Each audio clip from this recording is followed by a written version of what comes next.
Great, well, thank you very much indeed. Can I just say thank you to Sean, because that was actually my first welcome to country in Western Australia, and I found it inspirational. So I just wanted to say thank you very much.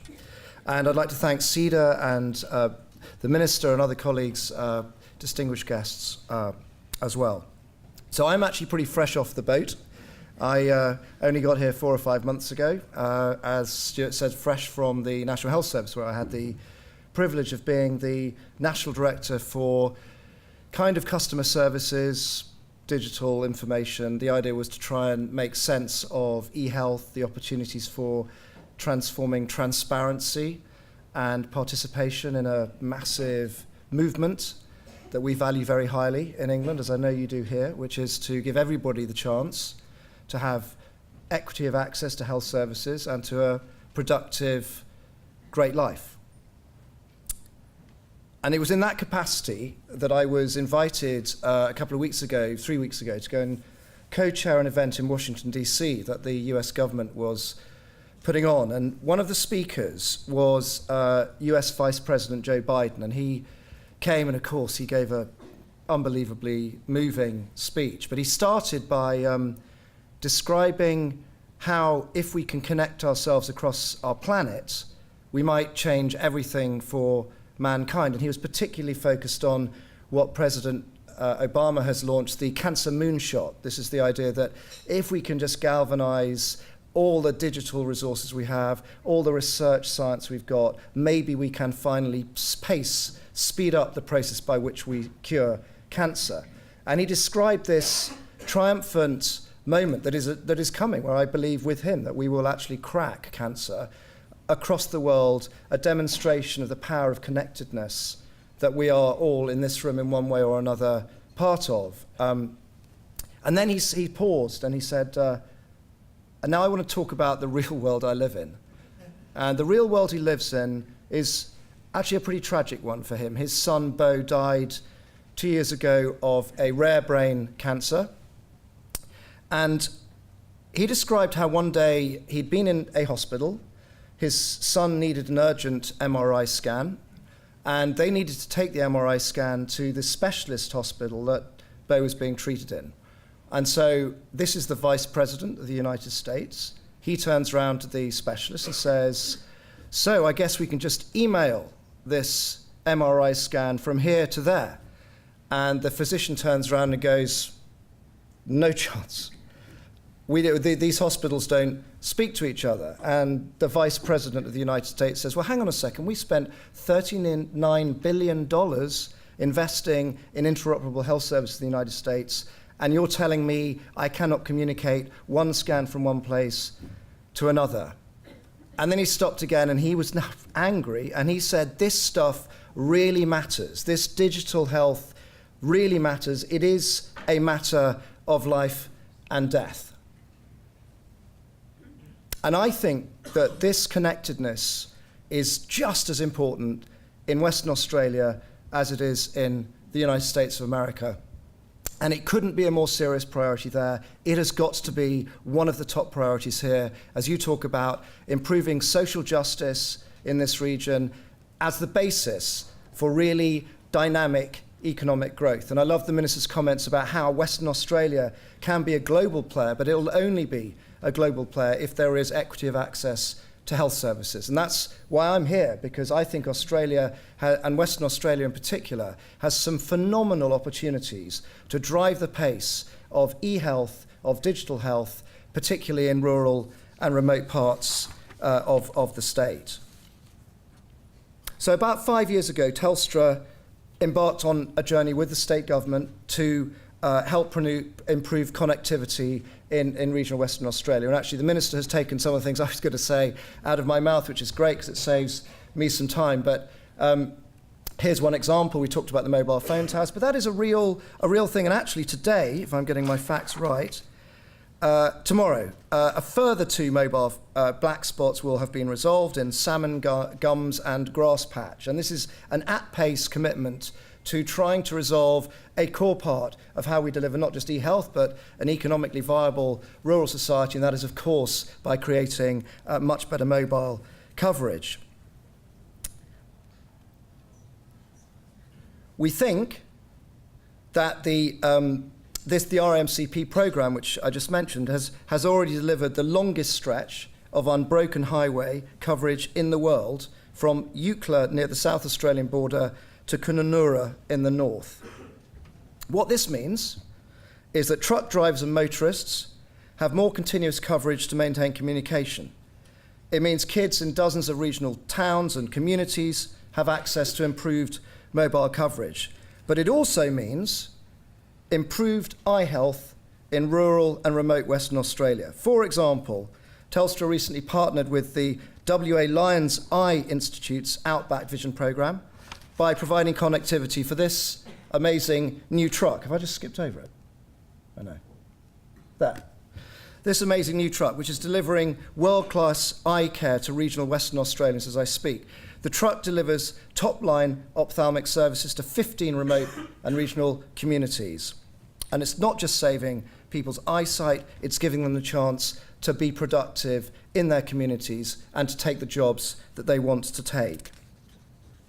Our investment in regional and rural health services goes much further than this and demonstrates what I think the future could be for regional Western Australia. And I'm just going to give you a few snapshots of some of the things that I think can make a difference. And I should say that not everyone in the room will even have heard of Telstra Health, but Telstra set up a health division 3 years ago, not to particularly focus on mobile infrastructure or other kinds of telecommunications, but actually to look at ways in which digital healthcare can be delivered to people in their homes, and in ways in which digital services can transform hospital admissions, can drive down unnecessary admissions, and crucially, as a human imperative, reduce the levels of harm that do take place in hospitals and other care facilities in this country.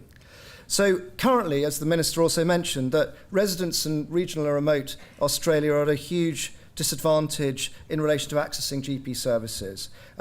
It's about 1/3 less regularly than those in cities are able to do so. So one of the things that Telstra Health has done is to launch something called Ready Care, which is the idea that people can 24/7 do something as simple as call up a GP and get the prescription. We heard an example of that before, so that they can solve their issues remotely from their homes without having to leave their place of work. So Ready Care is one really important example of a very simple example of how technology, digital technology, can, I believe, service the future of a prosperous and socially just region in Western Australia. Similarly, we've been building, again, this is just, every time I come across this, I've got to tell you, I just find it astonishing. At the moment, people are travelling quite often as many as sort of 300 or 400 miles to go from their house to a clinic where they can access a TV screen to talk to a doctor another 300 or 400 miles or even 1,000 miles away. And just cutting out the sheer pain and aggravation of having to drive the 3 hours to the TV suite in the clinic is a pretty straightforward thing to do. This is the National Telehealth Connection Service is an example of that. And the great news is that in Northern Territory, we've been running a trial, and you can see the figures for yourself. It really is stunning. This is massively improving access for people in remote rural areas to healthcare. And the reason it's doing it is just because somebody has figured out that you can create a kind of agnostic environment in which, whether you are on a Polycom television screen or whether you're doing Skype, actually these two things can talk to each other. So it's nothing more than an exchange that allows people to speak to each other, but with really dramatic impact, human impacts on the way that things are delivered. And then just finally, I wanted to talk a bit about this. Back in 2007, I had the privilege of setting up something called NHS Choices. And NHS Choices was an experiment to see whether or not the same kind of enthusiasm that we have for online banking or online travel, TripAdvisor, etc., could transform the way in which people could take control of their own healthcare. And NHS Choices, which if you like, you can see the URL for it is www.nhs.uk. That started kind of as a website. Today it offers you the ability to book appointments with your GP, to order prescriptions, even to access your GP record. It has world-class information, services about treatments and conditions. And the amazing thing is that more than 50 million people, unique users, are visiting that site each month. And we know it's having an important and really measurable effect on their health-seeking behaviour. It is, as you would expect, it's pretty common sense, doing pretty much what happened in retail online banking 15 years ago in England. Nothing like that currently exists in Australia, and we are going to work very hard to develop a service that will allow people to take control of their own medical data, to share that data with people they trust, that they can get value from. So this might, for example, be a young mum having just been given an exercise book, a red book or a blue book, and forgive me, I don't know what the colour is in Western Australia, but a book which is meant to be the record of their child's development, the immunisation history of that child. These are paper-based exercise books, imagine, and almost immediately 10% of those women lose them, and for most of the others, there is a very poor relationship between actually using the data about their child's development and having any useful impact at all on things like childhood obesity or actually driving up immunisation rates, particularly in remote and rural communities. And a very important fact, and I haven't got the data here, is that Australian remote and rural communities, and I'm afraid I don't know the situation in Western Australia, have endemic situations in which, because immunisation rates have not reached what are called herd levels of immunity, there is still diseases of the 19th century in children still exist. So these are really important social imperatives, and a digital red book is a fantastic means of creating a different kind of relationship, particularly with mothers in disadvantaged circumstances right from the point of their child's birth. So we're planning to try and develop a series of solutions like that, and I'm announcing today, a minor announcement, that we're going to launch this from July, and we're going to do it in we hope, we're going to do it in northern Queensland, in Nepean, New South Wales, in Perth, and in Western Melbourne. And we're just going to do it as a test. We want to just investigate the degree to which these are the right kinds of, you can see down the right-hand side some of the use cases. So eRed Book is the first one. Then we're going to curate with a lot of clinical experts a series of apps and services that can help people with their mild to moderate mental illness, very well proven digital pathway. And then the third area we're going to investigate is to what degree will people be empowered by having access to tools that will enable them to express preference for place of death.